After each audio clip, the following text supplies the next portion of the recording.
আজকে বানালাম একেবারে ইস্ট ছাড়া রেস্টুরেন্ট স্টাইলের বাটার নান। তো এর জন্য আমি এখানে নিয়ে নিয়েছি ময়দা আর আটা, দুটো সমান সমান পরিমাণে নিয়েছি। আপনারা চাইলে পুরোপুরি ময়দা দিয়ে করতে পারেন, আবার পুরোপুরি আটা দিয়েও করতে পারেন। এটা যেহেতু ইস্ট ছাড়া করছি সেজন্য এখানে অবশ্যই দিতে হবে টক দই। আর টক দইয়ের পরিমাণ বেশি হোক ক্ষতি নেই, কিন্তু যেন কম না হয়, কম হলেই কিন্তু নানগুলো শক্ত হয়ে যাবে। এরপর এর মধ্যে দিয়ে দেবো নুন আর সামান্য একটু চিনি অ্যাড করব, কারণ চিনি দিলে কিন্তু নানের টেস্টটা খুব ভালো হয়। এরপরে দিয়ে দেবো বেকিং সোডা। বেকিং সোডা যদি বাড়িতে নাও থাকে সেক্ষেত্রে ইনো ব্যবহার করতে পারেন। এবার দিয়ে দিচ্ছি রিফাইন্ড অয়েল। এবার অল্প অল্প জল দিয়ে একটা নরম ডো বানিয়ে নিতে হবে।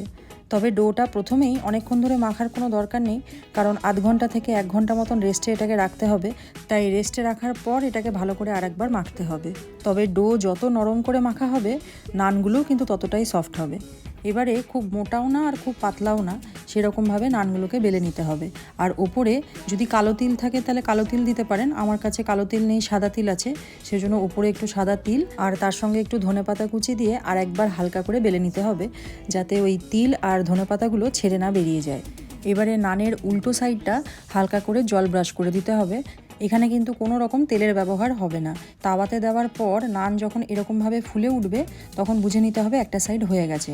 তারপর আরেকটা সাইড উল্টে আর একটুখানি সেঁকে নিতে হবে। আমি এটা ননস্টিকের তাওয়ায় করছি বলে এই প্রসেসে বানাচ্ছি। যদি এটা লোহার তাওয়া হয় তাহলে কিন্তু তাওয়াটাকে উল্টে নান গ্যাসেও সেঁকে নেওয়া যেতে পারে। 2 পিঠ ভালো করে সেঁকা হয়ে গেলেই ওপর থেকে বাটার ব্রাশ করে দিলেই রেডি বাটার নান। এবারে আর রেস্টুরেন্টে যাওয়ার দরকার নেই, বাড়িতেই বানিয়ে ফেলুন নরম নরম গরম গরম বাটার নান।